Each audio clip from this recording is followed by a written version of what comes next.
Welcome back to Scale Me Down. Please like and subscribe to support our channel. And in this episode we're going to do some more on this VQ Models radio controlled Pilatus Turbo Porter. If you recall, in the last episode we were working on the variable pitch propeller, which will run at constant RPM.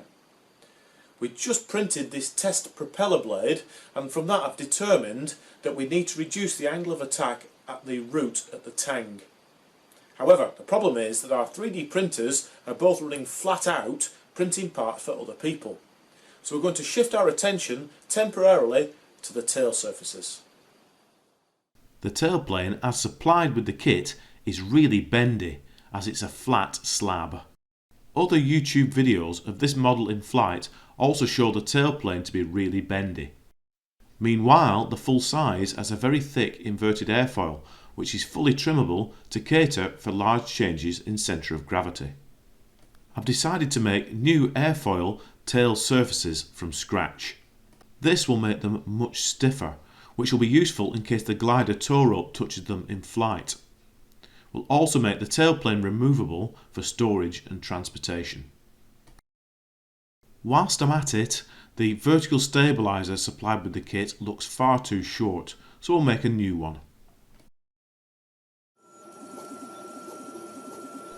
Over to the laser then, and we'll cut some ribs from this 3/32 of an inch thick balsa. I use it in this slew mode, which gets us the maximum number of parts out of the sheet, minimising waste.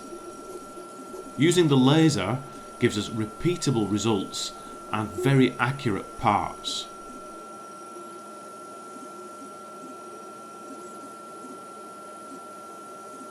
Here the root ribs, however, are cut from 3mm plywood. This will give us the strength required for the joiner tubes. Let's get the plans laid out on our building board and covered with cling film to protect them, then we can start building. I'm roughening these joiner tubes so the glue gets a good hold.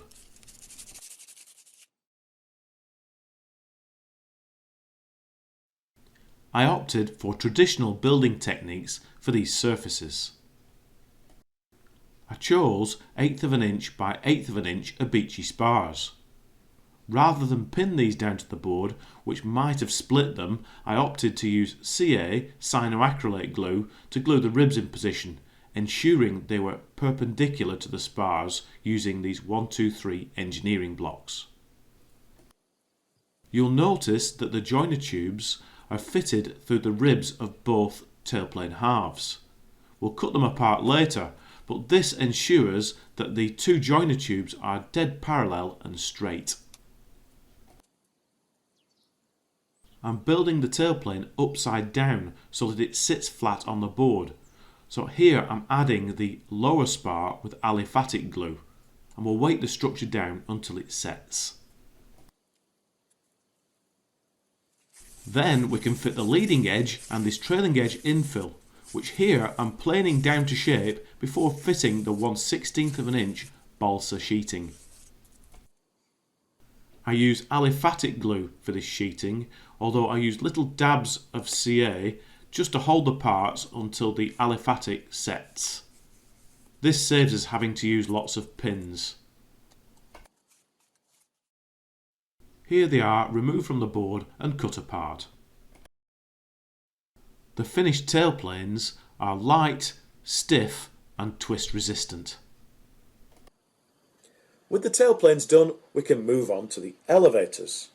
Here we are. I've laser cut these parts for the skins, and I've made these cutouts so that when we cover it, it looks like the corrugated finish on the full-size aircraft. However, when we slide the tailplanes onto the sides of the fuselage, I'd like the elevator to connect automatically. And to do that, I've purchased this square section of brass tube from our local model shop, Steve Webb Models. One piece is a nice sliding fit inside the other. So the larger tube will be built into the elevator halves like this, and the horn will be part of the aircraft fitted to the smaller tube.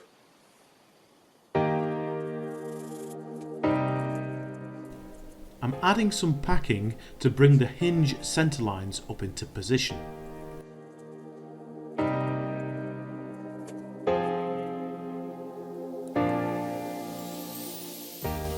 Then I added these little wooden sockets to fit the hinges into once the elevators are covered.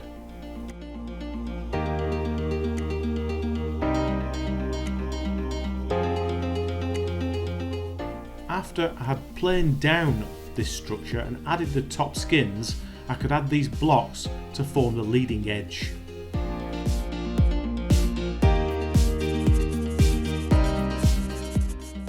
And again a bit more planing, this time to round the leading edge section. One of these razor planes makes the job easy and limits the amount of fine balsa dust created. And finally, I'm using one of these long concave permagrip blocks to create a nice smooth flowing radius. I'm cutting some clearance notches for the hinges on the bandsaw.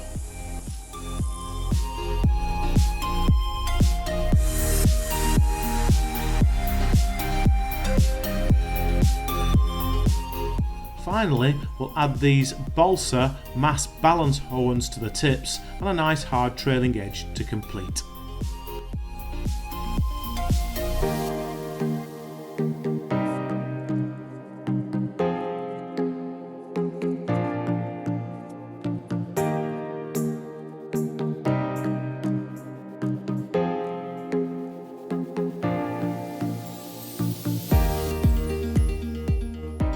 The fin and rudder are constructed in the same traditional manner that the tailplane and elevators are.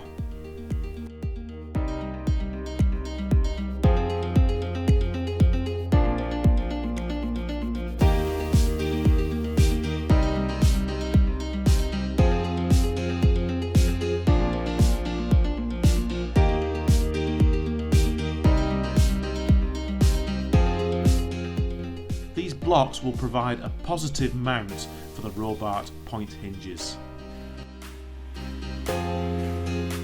All the hinge lines are concealed on all the tail surfaces to make them more efficient.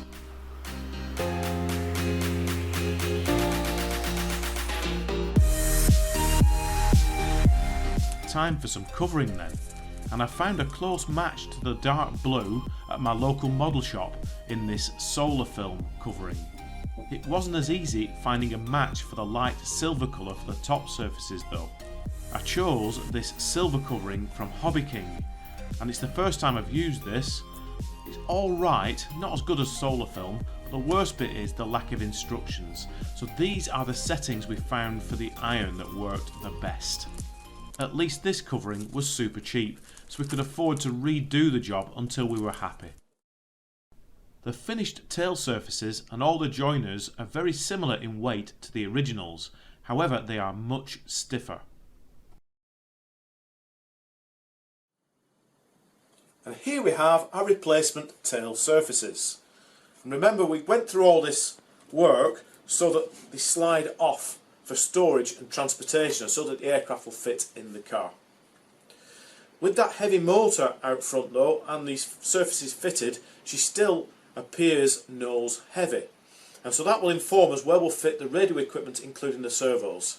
However, that will have to wait until next time, as we've run out of time in this episode. Stay tuned for more progress on this Pilatus PC6 Turbo Porter with variable pitch constant speed propeller. Thanks for watching.